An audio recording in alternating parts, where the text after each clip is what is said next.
Desde Chile para el mundo. Divox Radio. Señal online.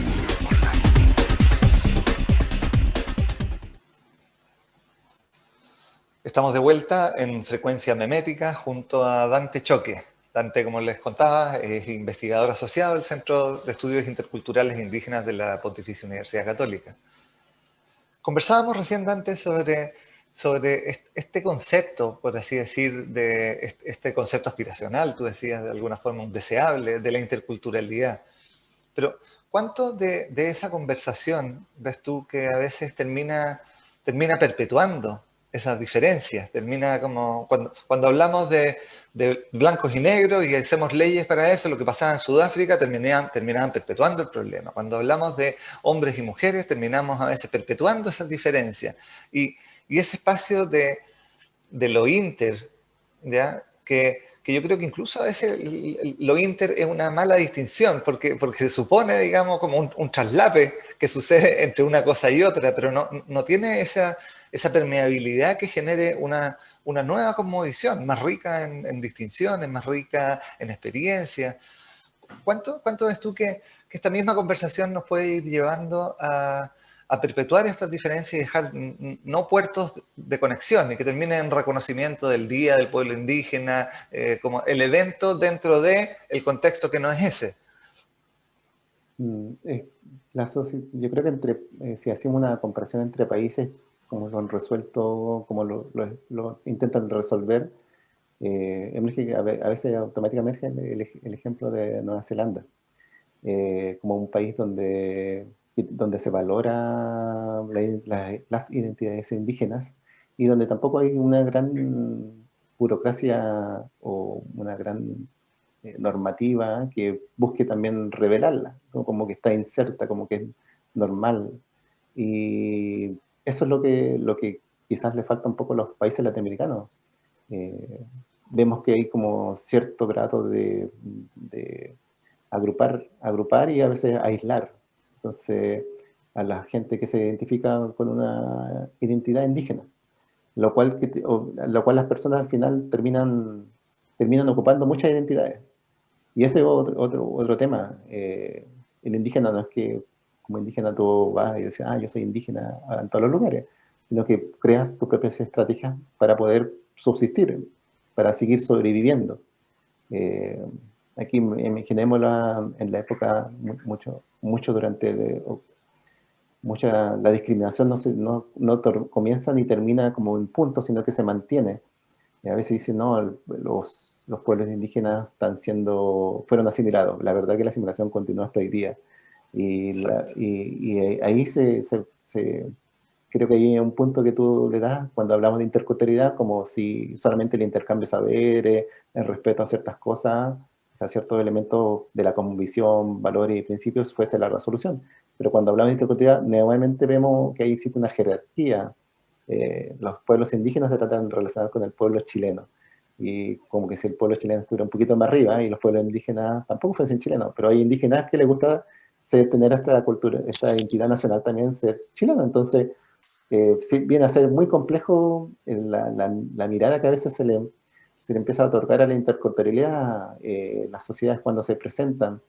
Y no solamente a veces, hoy día, a mí me suele ocurrir, bueno, acá en el norte uno me reconoce como alguien del norte, pero cuando voy a Santiago, soy un peruano, soy un boliviano, y muchas veces me ocurre eso.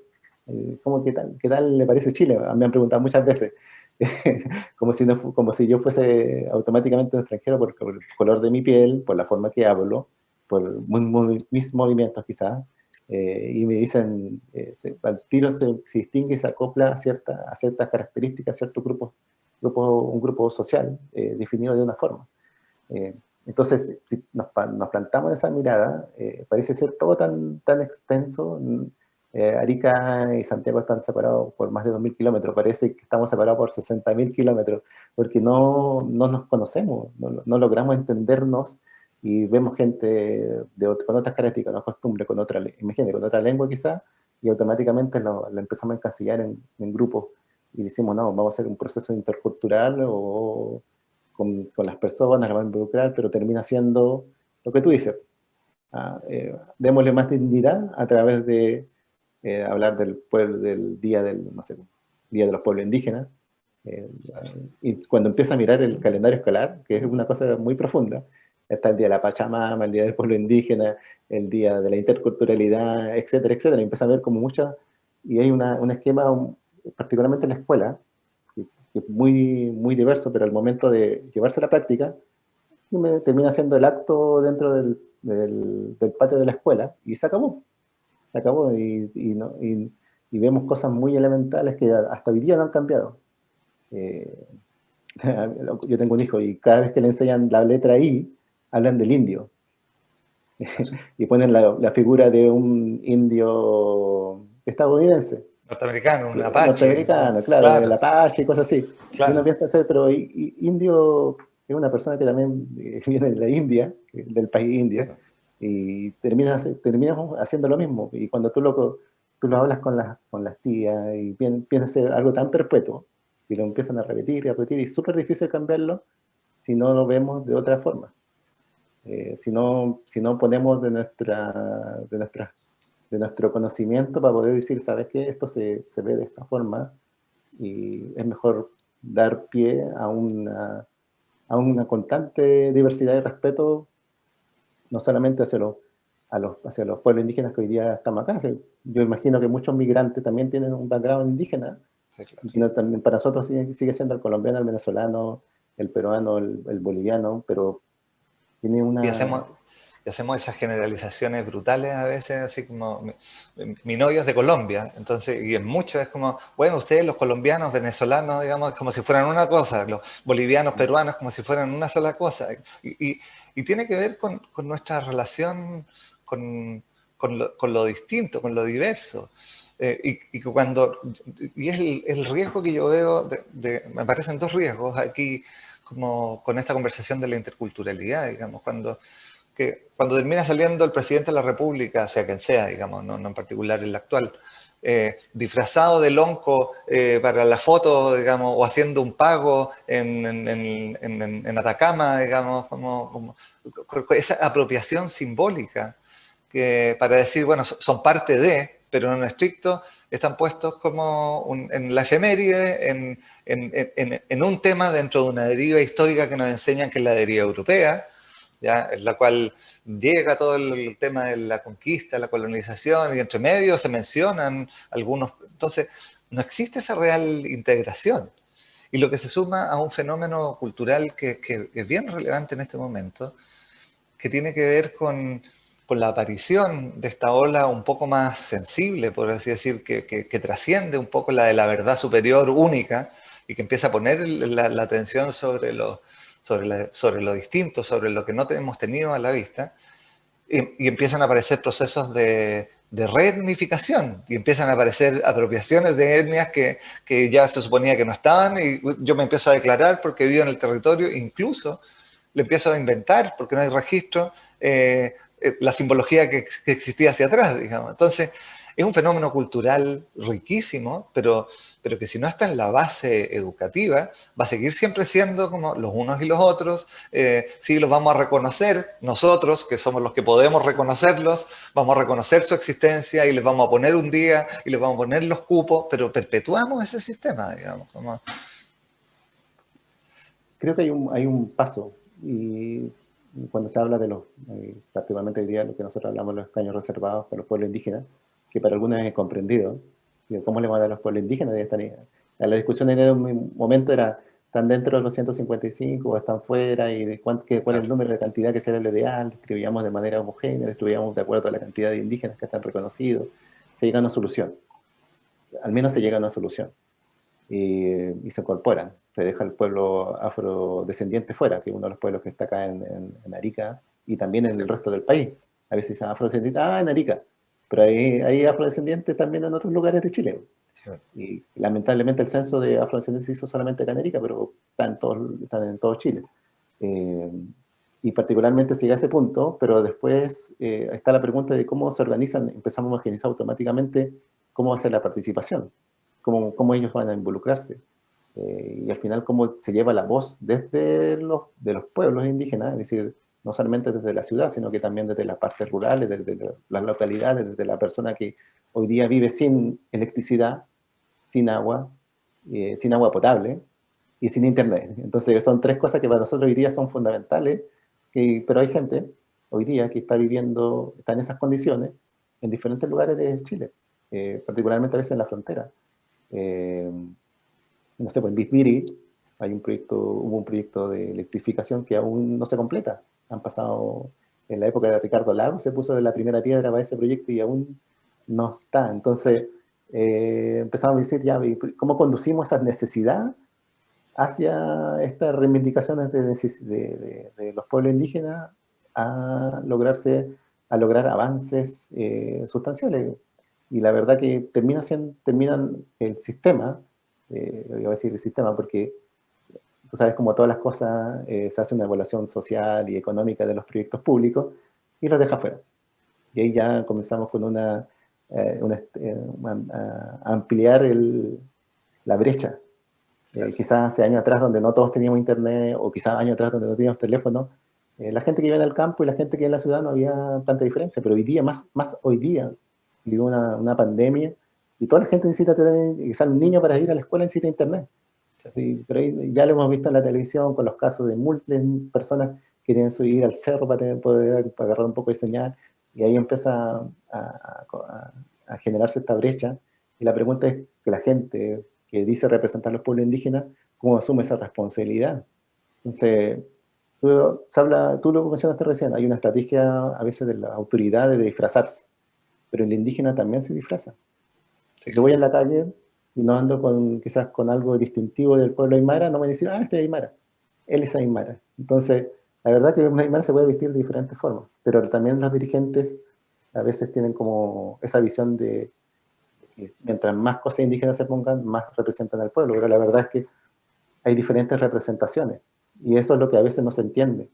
Es como, no, los pueblos indígenas del sector, los pueblos indígenas que están acá en la ciudad, generalmente con una visión, pero también es la gente que está en el pueblo, que aún hace, acá en General Lago, la gente de las comunidades generales dice que hacemos donde parte Chile, donde estamos, donde mantenemos la soberanía chilena. Si das cuenta que es un concepto que está ahí en la frontera, pero es parte de su discurso, y es parte de la forma que también ellos se han mantenido. Quizás si no hay esa visión, no está la atención de la autoridad, y no habla de la autoridad acá local, sino de la autoridad central. Y imagínate, a 2000 kilómetros, mirar lo que hoy día pasa. Desconoce la realidad, claro. Exacto, y empezamos a mirar la frontera, y hay una realidad muy diversa en Colchane, en la gente que está en el sector de Calama, y empezamos a mirar la frontera, y irse al sur es mucho más un contexto mucho más diferente que el norte. Aquí estamos más aislados. O sea, yo para ir en vehículo a Iquique, que es la siguiente ciudad, necesito 4 horas. Entonces, no es una cosa de una hora, no es una cosa de un tránsito de unos momentos. Si yo quiero ir al altiplano, aparte de la hora, necesito una camioneta 4x4, porque no hay caminos. Entonces, a mí me ha tocado mucho ver eso, y ver la distancia. Y cuando llevamos el tema de la interculturalidad y cuando los pueblos indígenas se plantean, también se plantean, hay que ser autocríticos, se plantean invisibilizando esas realidades. Una realidad que también es como, no solamente llevemos la discusión entre el pueblo indígena y los que no son indígenas, sino que también los pueblos indígenas han tomado estrategias que han discriminado a sus propios indígenas. Y ahí estamos en el tema, cuando ese grupo que está doblemente discriminado lo queremos incorporar. ¿Cómo lo hacemos? Si ellos, no sé, te das cuenta, a mí mi visión va a ser, quizás la mayoría de la gente indígena que llegue a ser a partir de los premios reservados va a ser gente que estudió en la universidad, pero no va a haber nadie, o va a haber muy pocos que no estudian en la universidad, que representan a sus pueblos y que viven en la comunidad, entienden el día a día de lo bueno y lo malo de vivir en una localidad en el altiplano, en la cordillera, entendiendo que hay una distancia enorme entre, no solamente geográfica, sino una distancia enorme en términos de entendimiento, entender la cosmovisión indígena, el valor, el discurso y la forma. Y eso es una cosa muy, muy curiosa. Yo como voy pueblo en pueblo, a veces me toco con realidades muy diferentes. Alguna vez fui a Colchane a hacer una reunión, me acuerdo, y generalmente tú dices, ya, hay que convocar una reunión, tú le mandas un papel, una carta, etcétera, al dirigente. Y en Colchane, para convocar a la gente, hay una persona que va y toca la campana. Y tocar la campana, de una forma, es hacer el llamado para que la gente venga a asistir a la reunión. Claro. Si la tocas de una u otra forma, es como para decir, ah, se ha muerto alguien. Y me acuerdo que haber visto a alguien tocó, una persona no del lugar tocó la campana, y la tocó mal. Y la gente pensó que se había muerto alguien, porque era justo el ritmo de decir, ah, se falleció alguien. Era un ritmo muy lento, ¿no? Ahí era de acuerdo al ritmo. Entonces te das cuenta que hay unas distinciones muy llamativas de cada pueblo, de cada localidad, de las formas que ellos tienen, cómo se relacionan. Y hay quizás un protocolo invisible entre estas localidades con la relación con las personas que tienen más autoridad. Evidente, como algo que, que me aparece también en un modelo como el de Chile, en un modelo como el de Chile en el que de alguna forma está en parte importante dejado la conversación del progreso al individuo, a sus capacidades, a su supuesto mérito, que con el mérito va a poder acceder, digamos, que es todo el discurso neoliberal que hay detrás, digamos, respecto al desarrollo y el crecimiento. Incluso hay una declaración bien poco afortunada, para mi gusto, en algún minuto el presidente Lagos, donde dice el crecimiento es lo que importa, lo demás es música. Y, eso empieza a generar también que parte de este desarrollo, entre comillas, desarrollo, digamos, de tener acceso a internet, a la luz, al agua potable, venga también amarrado en una relación con la empresa que está haciendo la inversión en el territorio y que genera un tipo de relación particular y empieza a generar un poco lo que tú dices, como una forma adaptativa al final de vincularse para poder seguir subsistiendo en las condiciones que estoy mirando. Entonces, tú mencionabas el caso de Nueva Zelanda, como, ¿cuáles son las pistas que podríamos tener ahí? ¿Cuáles son las pistas que podríamos tener para poder ir mirando cómo se hace esa integración? Dejamos de confundir crecimiento con desarrollo y empezamos a ver como esa incorporación. ¿Por dónde nos vamos ahí? Una buena pregunta. Yo creo que ahí cada país, cada territorio tiene su propio camino. Nueva Zelanda, Australia, parecen ser tener ejemplos donde se valora, o sea, algunos puntos blancos donde se valora el tema que bendiga más Nueva Zelanda que Australia. Y creo que una de las cosas ha sido la estrategia que ellos han realizado. Lo primero es dejar de encapsularlo en leyes, encapsularlo en espacios, encapsularlo en normas, sino que hacerlo mucho más amplio. Involucrarlo en temas que quizás no nos parecen tan típicos. Aquí ocurre un fenómeno muy curioso acá en Arica, particularmente. Antes de la pandemia se hacía un carnaval, que lleva varios años haciéndose. Un carnaval que se realiza debajo del morro. Date cuenta que es un lugar donde tiene una historia bélica y donde toda la gente tanto de los pueblos como gente de Bolivia y Perú viene a bailar. Caporate, morenada, etcétera, etcétera. Y ese día, para mí ese día acá en Arica me llama mucho la atención y por eso también añoro este evento, donde todo parece ser como tan normal, donde hay ciertos diálogos, una visión cultural donde se admira al indígena, donde se admira el que baila mejor, y hay una cosa una riqueza que le llama mucho a la gente, a los turistas, la atención, porque esto se ve de esta forma. Eh, y ese es un ejemplo quizás, un ejemplo en el cual esta idea de espacio intercultural o espacio donde se respeta la diversidad étnica, indígena y otras diversidades también. Entonces, esos espacios no están en todo Chile. Están, no se ven de manera no hay una admiración, como si lo hay quizás otras figuras. No hay admiración es muy puntual y a veces muy reservada. no sé, quizá lo indígena a veces se asocia con ciertas virtudes de cuidar la naturaleza, de, no sé, pues, una visión también astronómica del conocimiento astronómico, el conocimiento de cómo se hace esta relación, este vínculo entre la comunidad, la naturaleza y el territorio. Pero llega hasta ahí nomás, llega Claro. como a ser parte de un diálogo o algo anecdótico.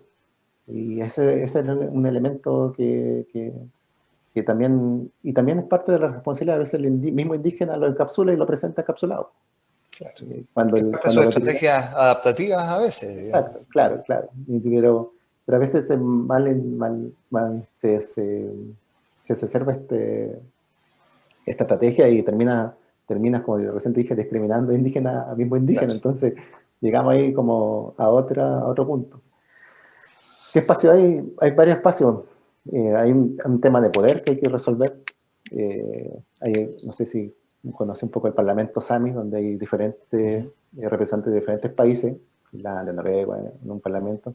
Hay ejemplos de Canadá, donde se le da cierto realce y preocupación también a ciertos temas que permean a los indígenas. Y diferentes ejemplos. No hay una receta, Chile va a encontrar su propia receta para poder resolver su propio, pero si nos preocupamos de hacerlo, mientras estemos así viéndolo Presente. como pérdida de grados de poder, no vamos a lograr un espacio. Está la incertidumbre, ¿qué va a ocurrir hoy día con los escaños reservados? ¿Va a haber esa forma, se va a respetar el pensamiento del territorio, como las personas elegidas, que este grupo bastante pequeño, va a poder relacionarse con los pueblos indígenas y llevar esa voz de las necesidades, de cosas que les interesen, como el tema de los derechos de agua, el derecho de la tierra, reivindicaciones territoriales, llevarlo realmente a un punto en el cual hay espacio para ser resuelto, no inmediatamente, pero resuelto en los siguientes años. Y dejemos, por ejemplo, de ir cortando aún más los derechos que ellos tienen y que ellos reclaman, y la forma como ellos se tratan de vincular sin discriminarlo. Ese es el gran detalle. Claro. Cuando dice, el indígena vive pidiendo, después el indígena vive pidiendo, el indígena pobre vive pidiendo. Entonces le empezamos a agregar más atributos, características, y terminamos llevándolo como incluso Perpetuándolo. al individuo Sí. que no nos corresponde o que no es. Y claro que cuando uno empieza a profundizar en la estrategia, como tú lo dices, una estrategia que mantiene, que lo ha hecho sobrevivir hasta hoy día. A mí me llama mucho la atención de qué es lo que tuvieran que hacer. Muchos de los indígenas acá en el altiplano fueron expulsados a Perú en la época de la guerra porque se declararon peruanos. Entonces los que quedaron tuvieron que declararse chilenos. Entonces esa declaratoria también tuvo unas consecuencias. Y eso es muy reciente, además, digamos. Claro, eso es reciente, ¿no? Estamos hablando de los 1900. Sí. Y eso, entonces, es una cuestión bien complicada. No hay una receta. Si tú me preguntas qué se puede hacer de acuerdo a los poderes que hoy día hay en el contexto en el cual se ubica Chile. Lo bueno que al menos se ha logrado es lograr una discusión. Y hoy día, hace tiempo atrás hizo un ejercicio la gente se juntaba para hablar de una nueva constitución y se habló de plurinacionalidad. A mí me tocó revisar un poco la acta y lo vi acá en el norte de Chile y también en la Araucanía, pero el resto de Chile no lo discutía. Decía como algo así. Hoy día mucha más gente discute la plurinacionalidad o cómo se llama el pluripueblo, han puesto otras visiones. Pero lo pluri tampoco es dicotómico. Ahí nuevamente llegamos a que hablemos que hay una diversidad muy importante dentro de los pueblos indígenas y que también puede existir en espacios como la ciudad. Exacto. Dante Choque, muchísimas gracias. Quizás lo que debiéramos ir avanzando es a no tengo idea si el concepto ya existe, digamos, capaz que sí, pero a una transculturalidad. ¿Cómo vamos viendo las culturas a través de las culturas? Y que eso permee y que eso genere, digamos, como una nueva forma de coexistir y cohabitar y de co-crear el mundo, el Chile en el que estamos habitando, digamos, con estas fronteras artificiales, medias declaradas, medias impuestas, digamos, para poder construir muchísimo más valor. Muchísimas gracias, Dante, por aceptar la invitación. Creo que es un tema muy relevante para lo que estamos viviendo como país y como en general como el mundo, empezar a mirar esta riqueza que existe en la diversidad y cómo se logra conversar, cómo se logra crear, cómo se logra capturar esos saberes para lado y lado, sin que terminen en estrategias adaptativas, acomodativas que perpetúen el sistema. Muchas gracias por la invitación. Gracias a ustedes. Y espero que sigamos en contacto ahí conversando, porque me parece un tema Sí. fascinante e importante. Yo dispuesto a hablarle mucho más y seguir conversando, porque es una conversación, no voy a decir sin resuelta, pero es una conversación que se puede dar para mucho. Gracias a ustedes por Excelente. este espacio y esperemos vernos en una próxima ocasión. De todas maneras. Vamos entonces a una pausa musical y ya volvemos para cerrar Frecuencia Memética en Divox Radio.